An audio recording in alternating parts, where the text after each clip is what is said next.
What is up, everybody? We are back, and today I want to talk about getting paid hourly and if I feel that that works for myself as a handyman. So I want to start this video by giving a shout out to Alan and Josef on the handyman journey.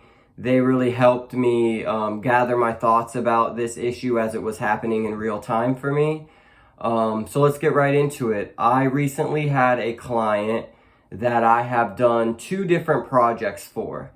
And each time I sent over the estimate for these projects, he questioned my price. He started asking me how much I charge hourly and how long that I thought that the projects would take, to try to kind of find himself the logic in my pricing.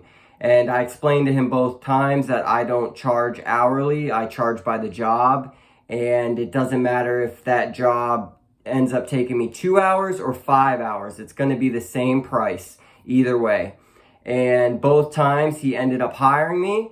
I completed both projects and he was thrilled. He loved the work, and he told me he would have me back. And at the end of my second project for him, he had me take a look at another project. It was some brick pavers were sagging near his pool, and he just wanted them removed, more sand laid down, and the brick pavers put back in place. So I came home, I did a little bit of research, I looked up the little bit of materials that I would need, and I sent him over an estimate. I felt it was a fair estimate for that project, the type of work I would be doing, and I took into consideration the whole event, going and getting the materials, loading them in my truck, driving to his house, doing the project, and then what it would take me after that project to be ready for the next one. So with that all taken into consideration, I sent him over my price. And he responded back to me. He said that he thought that the price was high.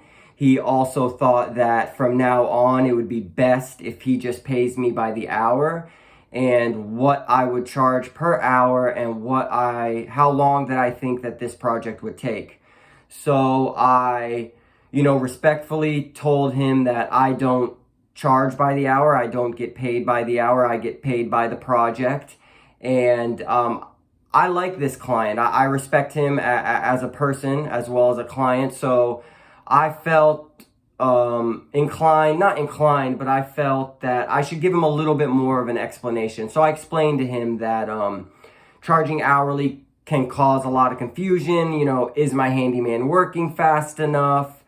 Am I paying him too much per hour? And I explained to him that as a business owner, if I were to charge him hourly, that my hourly rate would be pretty high, because after all of my expenses, that's what I end up taking home. So as a W-2 employee, it's fine to make, $20, $25 an hour. Your taxes are already taken out. Your insurance is probably already taken out, and you're not really taking on any of the risk involved. You're just going there, doing the project, collecting your money at the end of the week, and going home. So I said, my rate would be probably pretty high, and that I would have to include the planning that it takes to plan out the project, the time that it takes to go pick up the material and load it into my truck and get all of my supplies ready, and then the time that I would be at his house actually performing the work. So I explained to him that some of the time, 50% of the work he won't even see. So that's why I moved away from being paid hourly and I charge by the job, because it eliminates all of that questioning. So I sent him that message, and then I went on the handyman journey and I asked some of my more experienced peers, if they felt that I was handling the situation properly, and they did, and they agreed with me. And then it was just navigating the emotions of potentially losing a client that I enjoyed working for, because he just doesn't see the value in paying me what I'm worth. And then later on in the day, he messaged me back and he said that he understood my reasoning, but he hopes, and that he wanted to wait until he had a couple other projects plus the brick pavers, so then we could group them together and I could price him that way. And in my mind, what I felt he was saying with that was, okay, I get your price for the pavers, but I want to get a couple other things done as well as the pavers. So I responded back to him and I said, that's wonderful. If you end up having a few odd projects, we can group them together and I can quote them that way. But in the event of this brick paver situation, that price is the price. And if you contact me with the brick paver fix as well as some other odd jobs, I'm going to want to quote the other odd jobs together and then the brick pavers as one. And I think he started to get the message after that, and he said, okay, I hope that in the future we can meet minds together so that we can come up with a solution that works for you and as well as me. So I said that works great for me. I hope that we can do that as well. And then I stuck to my guns. And now I'm just, waiting to see if I hear back from him. I'm not going to put too much pressure on it.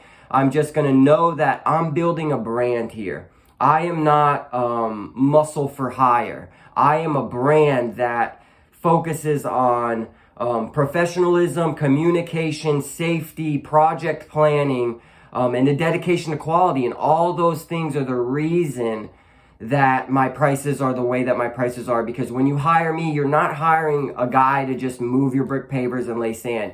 You're hiring a brand that is going to put a lot of thought and energy into how this project is going to be completed to the best of its ability. And then all the steps that lead up to actually completing the project, that planning and that scheduling is what you're paying for. And every time I do a project for my clients, they know what's going on. They know what process of the repair that I'm in, and they know the day ahead that I give them a reminder that I'm going to be over there and then I'm there on time. So these are some of the reasons and some of the ways that I sell myself. So I just wanted to put this out there for everybody because I know it can be difficult, especially when you're starting your business from scratch and you don't have many clients, to really stick to your guns and not to be undersold and to know your worth. So I hope that helps somebody. Like always, like this video so other people can find it. Leave me a comment of a situation that you had to deal with when somebody kind of questioned your pricing. And like always, subscribe.